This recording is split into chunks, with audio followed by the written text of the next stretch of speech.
दोस्तों, राजस्थान में राहुल गांधी की जनसभा एक के बाद दूसरी जारी है। इस बीच राहुल गांधी ने पुरानी याद ताज़ा करने के लिए भारत जोड़ो यात्रा की बात करते हुए क्या कुछ कहा, जानेंगे विस्तार से हमारे इस रिपोर्ट में।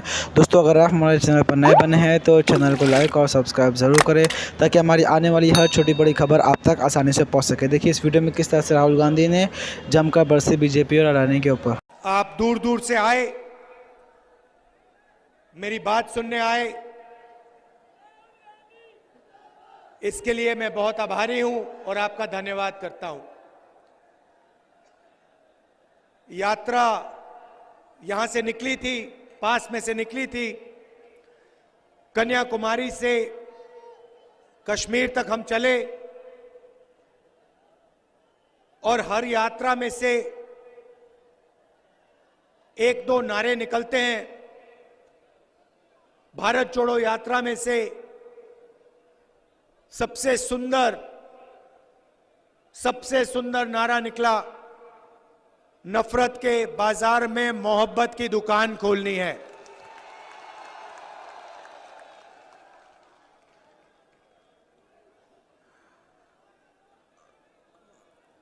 चार 4,000 किलोमीटर हम चले और जो नफरत मीडिया में दिखती है, 24 घंटे मीडिया में आपको दिखता है कि हिंदुस्तान का एक भाई दूसरे भाई से लड़ रहा है, एक धर्म का आदमी दूसरे धर्म के आदमी से लड़ रहा है, एक जात दूसरी जात से लड़ रही है। मुझे देखने को मिला कि ये सिर्फ मीडिया की सच्चाई है। देश में लोग एक दूसरे से मोहब्बत करते हैं, इज्जत करते हैं और प्यार से रहना चाहते हैं।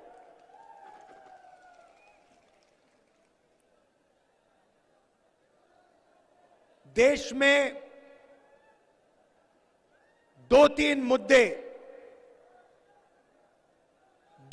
मुद्दे के बारे में लाखों लोगों ने मुझे कहा।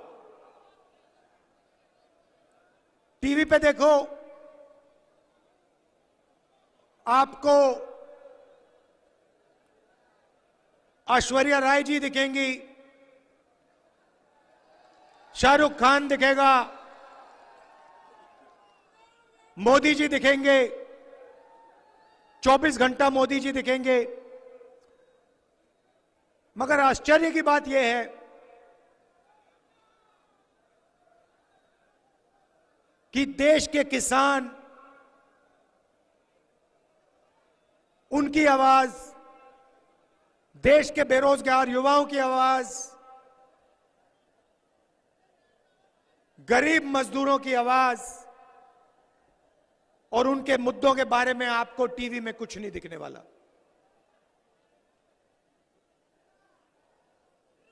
तीन मुद्दे। सबसे पहला बेरोजगारी पहले नंबर पे, दूसरे नंबर पे महंगाई और तीसरे नंबर पे, मगर शायद सबसे जरूरी, भागीदारी। जहां भी हम जाते हैं, हम भारत माता की जय का नारा लगाते हैं। सब पार्टी के लोग लगाते हैं। देखिए, भारत माता की, भारत माता की, भारत माता की। तो सवाल उठता है, ये भारत माता जिसकी हम जय करते हैं, ये है क्या? ये जमीन तो नहीं है, क्योंकि अगर इस जमीन पे लोग नहीं होते, जनता नहीं होती, तो भारत माता नहीं हो सकती। तो भारत माता का मतलब आप लोग, आपके सपने, किसान, मजदूर, बेरोजगार युवा, छोटे दुकानदार, आपकी आवाज, आपके सपने, आपके डर, आपकी खुशियां, यह है भारत माता। पार्लियामेंट हाउस में कुछ दिन पहले मैंने भाषण किया और मैंने कहा, देखिए, हम भारत माता कहते तो हैं, भारत माता की जय तो करते हैं, बाकी दुनिया जिसको हम भारत माता कहते हैं, बाकी दुनिया उसे सोने की चिड़िया कहती है। हम भारत माता कहते हैं, मगर विदेश के लोग हमारी भारत माता को सोने की चिड़िया कहते हैं। मतलब भारत माता में धन की कोई कमी नहीं है। अरबों रुपए भारत माता की मेहनत से, खून पसीने से अरबों रुपए बनते हैं। सवाल यह है, अरबों रुपए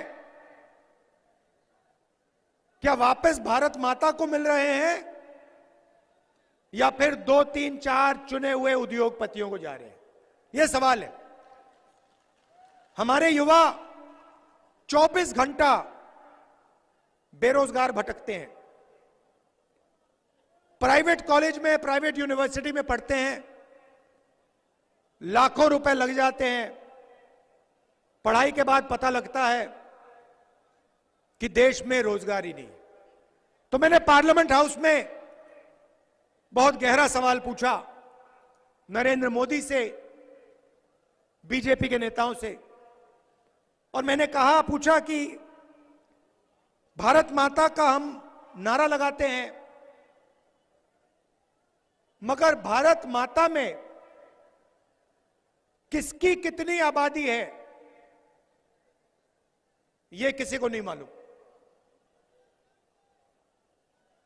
मैंने जाति जनगणना की मांग की। मैं आपसे पूछूं, जो छत पे लोग खड़े हैं, आपसे पूछूं कि देश में पिछड़ों की कितनी आबादी है, आप मुझे जवाब नहीं दे सकते। लोग जानते हैं कि पिछड़े वर्ग की बहुत बड़ी आबादी है, मगर ये नहीं जानते कि कितनी है। यह सवाल जरूरी क्यों है? क्योंकि अगर हम भागीदारी देना चाहते हैं, पिछड़ों को भागीदारी देना चाहते हैं, तो हमें मालूम होना पड़ेगा कि पिछले हैं कितने। भाइयों और बहनों, देश को एमपी और एमएलए नहीं चलाते हैं। अगर आप यह सोचते हो, आप गलतफहमी में हो। देश को आईएएस के अफसर चलाते हैं।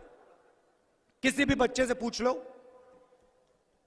उससे पूछो क्या करना चाहते हो, बच्चा आपको कहेगा मैं तो आईएएस में जाना चाहता हूं। फिर उससे पूछना क्यों, आईएएस में क्यों, कहेगा क्योंकि आईएएस के लोग देश को चलाते हैं। सच्चाई है। तो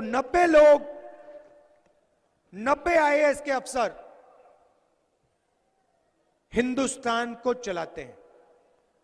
बजट का हर पैसा, एक एक पैसा के बारे में ये 90 लोग निर्णय लेते हैं। नरेंद्र मोदी कैबिनेट सेक्रेटरी और secretary to government of India, ये 90 लोग मिलकर बजट को बांटते हैं। यहां पे आपकी कनाल नहीं बनी।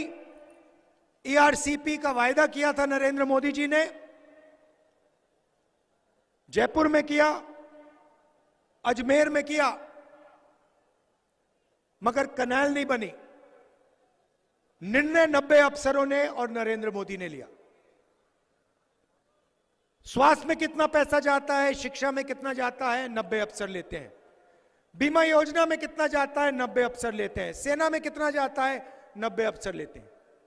तो मैंने पार्लियामेंट में सवाल पूछा, 90 में से पिछड़े वर्ग के कितने लोग हैं?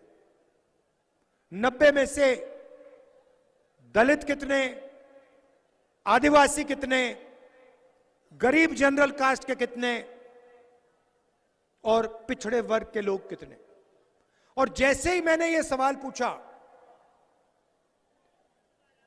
बीजेपी के लोग कांपने लगे, कांपने लगे। राहुल गांधी ने यह कैसे पूछ लिया, यह सवाल कैसे पूछ लिया राहुल गांधी ने। नरेंद्र मोदी पहले कहते थे मैं ओबीसी का हूं, हर भाषण में मैं पिछड़े वर्ग का हूं, मैं ओबीसी का हूं। और जब मैंने जाति जनगणना की बात की, मैंने ओबीसी वर्ग को भागीदारी देने का सवाल उठाया, उसके बाद नरेंद्र मोदी कहते हैं, सब भाषण में कहते हैं, भाइयों और बहनों, देश में सिर्फ एक जात है, वो है गरीब। मतलब आप ओबीसी और देश में सिर्फ एक जात, वो गरीब। जब चुनाव जीतने का समय आया तो आप ओबीसी, जब पिछड़ों को उनकी शक्ति दिखाने का समय आया, उनको भागीदारी देने का समय आया, जाति जनगणना करने का समय आया, तो देश में कोई जात नहीं, सिर्फ एक गरीब। भाइयों और बहनों, बीजेपी के लोगों ने जवाब नहीं दिया, मगर मैंने आंकड़ा निकाला, 90 में से सिर्फ 3 अफसर ओबीसी वर्ग के हैं। आपकी आबादी कम से कम 50% है, आपकी आबादी कम से कम 50% है, कम से कम आपकी आबादी 50% है। वो 3 अफसर बड़ी मिनिस्ट्री नहीं चलाते, वो कोने में बैठते हैं। अगर हिंदुस्तान की सरकार 100 रुपए खर्च करती है तो ओबीसी अफसर सिर्फ 5 रुपए का निर्णय लेते हैं। आपकी आबादी 50%, आपकी हिस्सेदारी 5%। यहां आदिवासी भाई बहन भी हैं, आपकी आबादी 12 से 14% है देश में। 90 में से 3 अफसर आपके,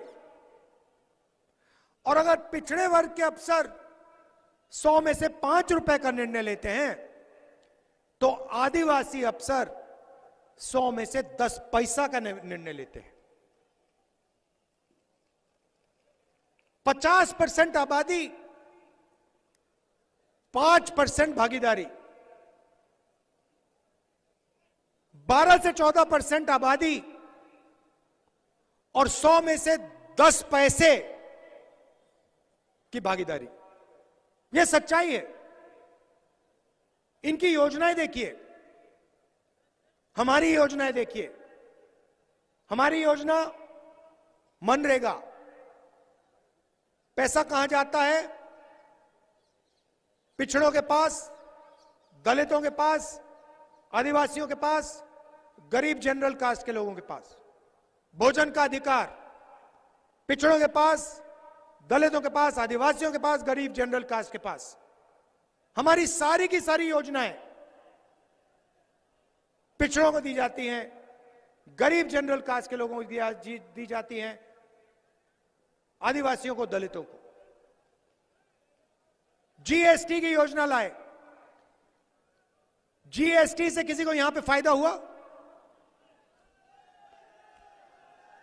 नहीं, जीएसटी से अदानी को फायदा हुआ। नोटबंदी लाए, गरीबों को फायदा हुआ? फसल बीमा योजना का उदाहरण देना चाहता हूं। फसल बीमा योजना में हिंदुस्तान की सरकार आपसे जीएसटी का पैसा लेती है। 35,000 करोड़ रुपए आपसे लिया जाता है। 20,000 करोड़ रुपए दिल्ली की सरकार डालती है, 10,000 करोड़ रुपए स्टेट की सरकार डालती है, 5,000 करोड़ रुपए किसान देता है। 35,000 के 35,000 रुपए नरेंद्र मोदी 16 कंपनियों को देता है। मतलब पैसा आपका, जीएसटी से आपने दिया 35,000 करोड़ रुपए 16 कंपनी को नरेंद्र मोदी देते हैं। उसमें आपको एक ओबीसी, एक दलित, एक आदिवासी, एक गरीब जनरल कास्ट का आदमी नहीं मिलेगा, एक नहीं मिलेगा। पैसा आपका, फायदा चुने हुए लोगों को, करोड़ों रुपए की सैलरी मिल रही है उनको, अरबपति बन रहे हैं। और जब तूफान आता है, खेत का नुकसान होता है, तो किसान फोन लगाता है, कंपनी को फोन लगाता है, 2-3 दिन बाद फोन लगता है, और फिर किसान कंपनी वालों से कहता है मेरा खेत खत्म हो गया, खेत बर्बाद हो गया, मेरी फसल का नुकसान हुआ। कंपनी वाले कहते हैं तुम्हारा तो कोई नुकसान ही नहीं हुआ, तुम कौन हो? और फोन रख देते हैं। ईमेल लिखता है, ईमेल का जवाब नहीं आता।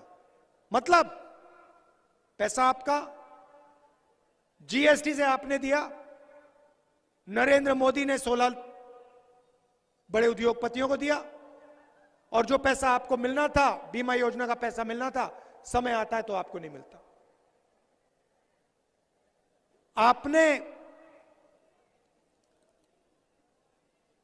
जेब कतरे को काम करते हुए कभी देखा है?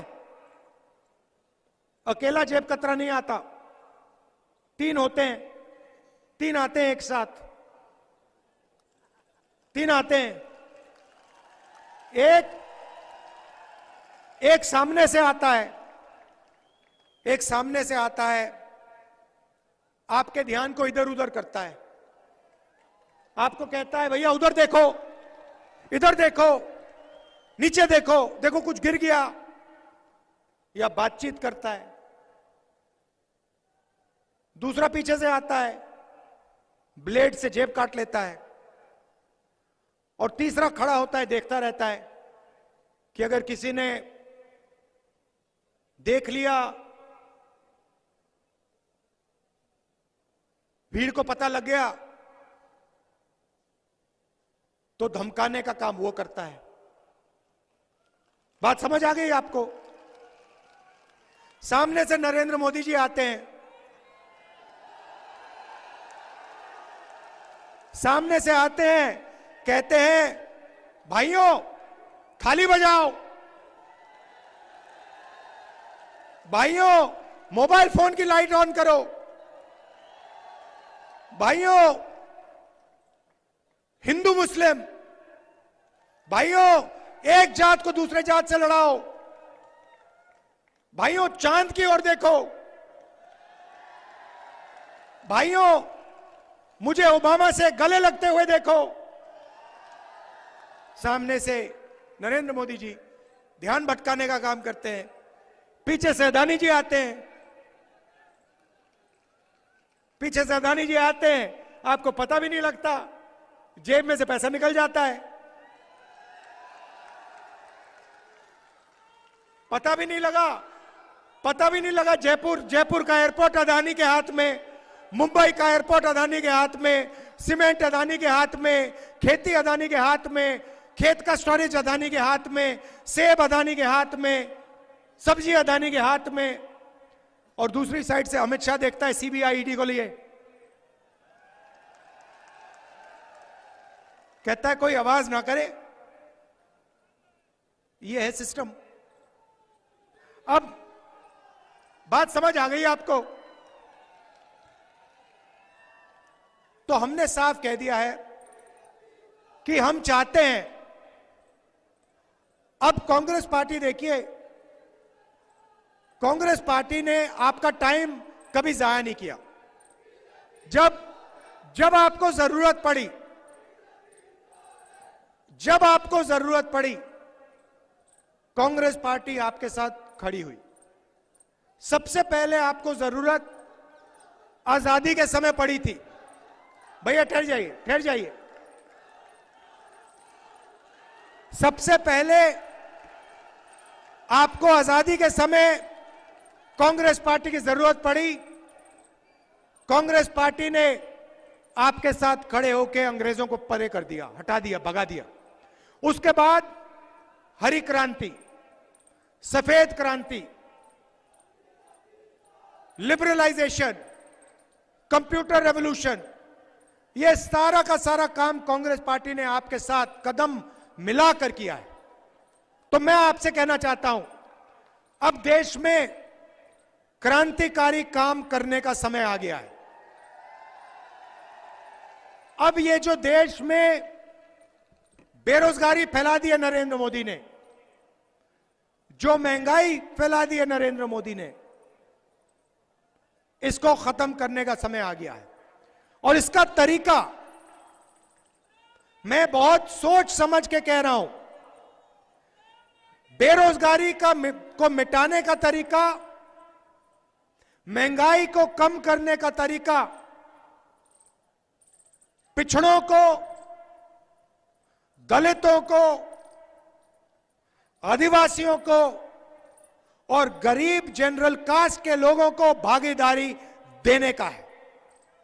जिस दिन हमने गरीबों को, पिछड़ों को, आदिवासियों को, दलितों को इस देश को चलाने में भागीदारी दे दी, उस दिन इस देश में चमत्कार हो जाएगा। देश हमेशा के लिए बदल जाएगा। छोटे काम होते रहेंगे, मगर क्रांतिकारी काम, जाति जनगणना का काम राजस्थान में और दिल्ली में कांग्रेस पार्टी देश की जनता के लिए करने जा रही है। इससे पिछड़े वर्ग को, जो कम से कम 50% है, पिछले वर्ग को अपनी सच्ची शक्ति समझ आ जाएगी। जिस दिन पिछले वर्ग को अपनी सच्ची शक्ति समझ आ गई, उस दिन देश बदल जाएगा, देश में क्रांतिकारी काम हो जाएगा, देश का चेहरा नहीं पहचाना जाएगा। तो हम ये करके देंगे। 7 वायदे हमने आपसे किए हैं। राजस्थान का चुनाव है, मैं आपको 15 लाख वाला झूठ नहीं बोलूंगा। यहां पे भीड़ में मैं नहीं बोलना चाहता, वो नरेंद्र मोदी जी बोलते हैं, उनको बोलने दीजिए। आप जानते हो, देखिए यहां पे हजारों लोग हैं। इस भीड़ में लोगों को चोट लगी होगी, किसी को कैंसर हुआ होगा, किसी को डायबिटीज हुई होगी, किसी को दिल का दौरा पड़ा होगा, मगर राजस्थान में इस भीड़ में एक व्यक्ति ने इलाज के लिए 1 रुपया नहीं दिया। 25 लाख रुपए तक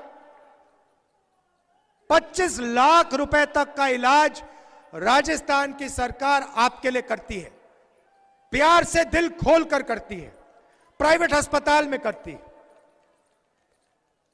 पैसा किसको दिया? अदानी को नहीं, आपको, किसानों को, मजदूरों को, पिछड़ों को, दलितों को, आदिवासियों को, गरीब जनरल कास्ट के लोगों को। चुनाव के बाद यहां हमारी माताएं बहनें आई हैं, आप अच्छी तरह सुनो। आप सब यहां जो बैठी हो, आप सबको बैंक में हर साल सरकार 10,000 रुपए डाल के देगी।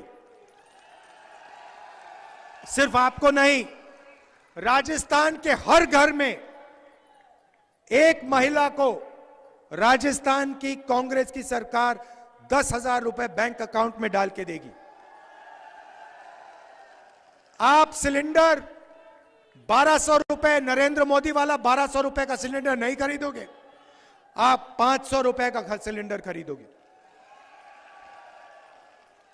यहां पे जो कैनाल का काम नरेंद्र मोदी ने पूरा करने का वायदा किया था, ERCP वाला, उन्होंने नहीं किया, मगर राजस्थान की सरकार ने अपने पैसे से कैनाल की जिम्मेदारी ली है और इस कैनाल को, इसका काम हम पूरा करके दिखाएंगे।